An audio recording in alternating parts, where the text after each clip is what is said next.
The effect on the values A and C on the graph of an exponential. A is like the slope. It is found here with x, so it's going to affect the steepness. So graphing these exponential growth functions, it's growth because my A value on all three of them is greater than 1.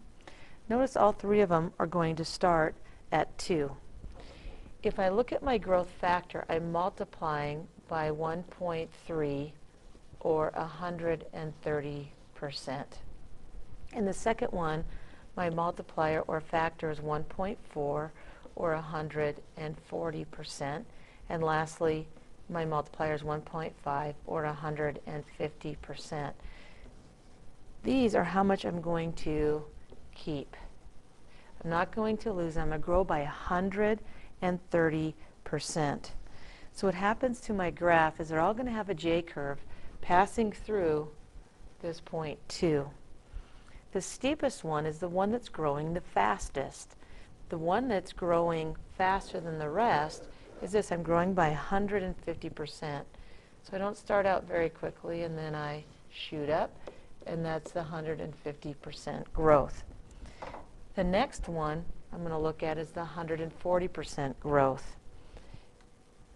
It again is going to hit here, but it's not going to go up as fast. And the last is 130. Now its J-curve isn't as steep, so it's landing on this side. Notice the difference here. The blue is on top, or on this side, the blue is down below, and it has to do with that J not being so steep. Let's look at graphing exponential decay, meaning A is between 0 and 1. Again, the decay or the growth factor here in this case says how many I'm going to keep. In the first, I'm going to keep 30%. When I multiply, that's what I keep. So I know that 70% of the people are leaving. Second situation, I'm going to keep 40%. That means 60% are leaving. In the last place, I'm going to keep 50%, so that means 50% are going to leave. Now when I graph this, I'm going to graph the first one in red. 70% are leaving. That shows a great amount of decay. Start value is still at 2, so if I'm decaying quickly, it's going to come down here rather fast. The next one, 60% are leaving, but I'm keeping 40%, so the decay is quick, but not as fast. So it's going to, the J is not going to be as steep. And in the last case, keeping 50%, losing 50%. So this one is the 50% decay. This was the 40%, and the first one was the 30%. So you're not decaying by 30%. 30% is your multiplier. That's what you keep. Your decay rate then is 70%. What effect does C have on my graph? Notice in the first situation, these are all growth. The only difference with them is that one of them is going to start at 2, and it's going to grow. The second one down is going to start at 5, and it's going to grow. And then the last one's going to start up at 7. And again, it has this growth feature to it.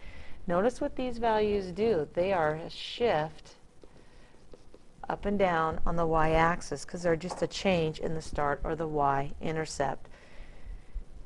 In the decay, remember the graph is just the opposite. It's losing, but we are again going to start at 2, and it's going to come down and decay. In the next situation, in the green situation, it's going to be up at 5, but again, it's going to decay, so it's going to come down. And in the last situation, it's going to start way up at 7, and it's going to decay. So they have these same shapes. Don't worry about the relationship on each side of that, just as long as you understand that there's a shift up and down. Now, both of these graphs, regardless, all settle down onto the x-axis. We call that a horizontal asymptote. It's horizontal because my x-axis runs horizontally. And what an asymptote means is it approaches but never intersect. So if I look in the first situation here as x, in my growth, as x gets large, but it's getting large in the negative direction. A way to write this is as x approaches a negative large infinity value, my y, or my output, gets closer to the x-axis. In my decay, once again, my x-axis here is where my graph is settling down onto. And so here, as x gets large in the positive direction, or as x approaches a large positive number, y again gets close to the x-axis. We call that an asymptote. Notice these graphs will never go below. Why would that be? Well, they'll never go below because y then would be negative.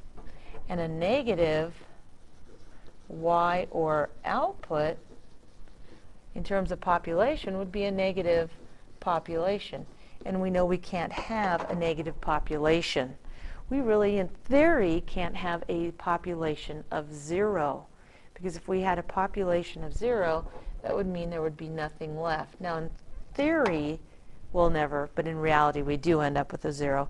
I can always take something, though, and keep halving it. If I had a half of a Skittle and halved it, and kept halving it, I would still have some piece of that left.